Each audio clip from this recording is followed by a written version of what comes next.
मंदिर के अंदर एक कैमरा छुपा देता है क्योंकि वो जानना चाहता था कि शाम 6 बजे के बाद मंदिर में क्या होता है। गांव वालों का कहना था कि सूर्यास्त के बाद जो भी इस मंदिर के अंदर रुकता है वो पागल हो जाता है। अब अर्जुन 6 बजने का इंतजार करने लगता है। जैसे ही सूर्यास्त होता है वह अंदर की आवाज सुनने की कोशिश करता है। अचानक माइक की फ्रीक्वेंसी इतनी तेज हो जाती है कि उसका पूरा सिस्टम खराब हो जाता है। इससे अर्जुन की मंदिर के रहस्य को जानने की जिज्ञासा और भी बढ़ जाती है। मंदिर का पंडित अर्जुन को बताता है कि यहाँ जन्माष्टमी के दिन एक बच्चे को कृष्ण बनाया जाता है। वह 4 मटकों में से उसी को फोड़ता है जिसमें माखन होता है। ये कहा जाता है कि उस दिन स्वयं कृष्ण उस बच्चे के अंदर प्रवेश करते हैं। जानकारी इकट्ठा करने पर अर्जुन को पता चलता है कि मंदिर के अंदर एक बहुत बड़ा सांप रहता है जो मंदिर के खजाने की हमेशा रक्षा करता है। अगले दिन सरकार के कुछ आदमी वहाँ आते हैं क्योंकि उन्हें भी खजाने के बारे में पता चल गया था। इसलिए अर्जुन और उसके साथी आज रात को ही मंदिर के अंदर जाने का प्लान बनाते हैं। रात के सन्नाटे में अर्जुन और उसके साथी चुपके से मंदिर में घुस जाते हैं और अलग अलग जाकर खजाने को ढूंढने लगते हैं। तभी अचानक से एक के सामने गंधर्व प्रकट होने लगा। 12 बजते ही अचानक एक तेज ध्वनि मंदिर के अंदर गूंजने लगी। यह आवाज इतनी असहनीय थी कि अर्जुन और उसके साथी अपने कानों को कसकर दबाने लगे। ऐसा महसूस हो रहा था जैसे उनके सिर में विस्फोट होने वाला हो। लेकिन कुछ ही देर में वह अजीबोगरीब ध्वनि अचानक गायब हो गई क्योंकि अर्जुन ने मंदिर के अंदर कदम रखते ही मंदिर के सेंटर में एक विशेष उपकरण लगा दिया था। यह सब देखकर प्रिया काफी घबरा गई और अर्जुन से कहने लगी, गांव वाले सही कहते थे, इस मंदिर में रात को कदम रखना खतरनाक है, हमें यहाँ से तुरंत निकल जाना चाहिए। इतना कहकर वे सभी अर्जुन को छोड़कर वहाँ से निकल ही रहे थे कि अचानक उन्हें एक व्यक्ति वहाँ से भागता हुआ दिखाई दिया। जब अर्जुन ने गौर से देखा तो पहचान गया कि वह आदमी और कोई नहीं बल्कि सरपंच का नौकर भोला था। अर्जुन ने गुस्से से कहा, मुझे पहले ही शक था कि इस सब के पीछे सरपंच का ही हाथ है। भोला अर्जुन को देखकर डर गया और वहाँ से भागने की कोशिश करने लगा। अर्जुन ने तुरंत जमीन पर पड़ा एक डंडा उठाया और तेजी से भोला की ओर फेंका। डंडा सीधा भोला के सिर पर जाकर लगा और वह वहीं गिर पड़ा। अर्जुन ने उसे उठाया और घसीटते हुए मंदिर के एक कमरे में बंद कर दिया। अब सुबह होने में बस कुछ ही घंटे बचे थे। समय कम था, इसलिए अर्जुन और उसके साथी अलग अलग दिशाओं में चाबी के टुकड़े ढूंढने निकल पड़े। घंटों की मशक्कत के बाद आखिरकार उन्होंने चाबी के टुकड़े ढूंढ लिए। अर्जुन ने जल्दी जल्दी उन टुकड़ों को जोड़ा, लेकिन जैसे ही उसने चाबी का निरीक्षण किया तो पता चला कि चाबी का एक हिस्सा अभी चांद की रोशनी मूर्ति पर पड़ती है। पूरा कमरा जगमगा उठता है। उसी समय चाबी का आखिरी टुकड़ा भी चमकने लगता है। अर्जुन बिना समय गवाए जल्दी से उस टुकड़े को उठाकर बाकी टुकड़ों से जोड़ देता है। उधर सरकारी विभाग के अधिकारी सरपंच के पास जाते हैं और उसे नोटिस दिखाते हुए कहते हैं, हमारे पास मंदिर के अंदर जाने के ऑर्डर हैं। अब हमें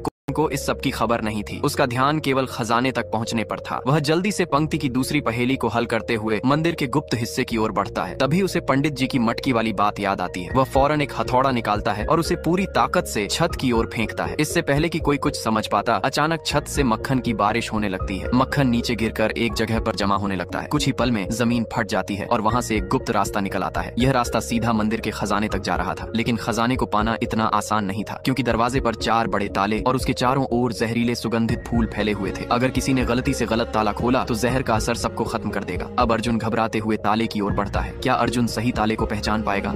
जहाज उड़ाते समय अचानक इस पायलट की मौत हो जाती है। जब एयर होस्टेस उसे बचाने के लिए उसकी शर्ट खोलती है तो उसके सामने पूरा मंजर बदल जाता है क्योंकि वो आदमी अपने शरीर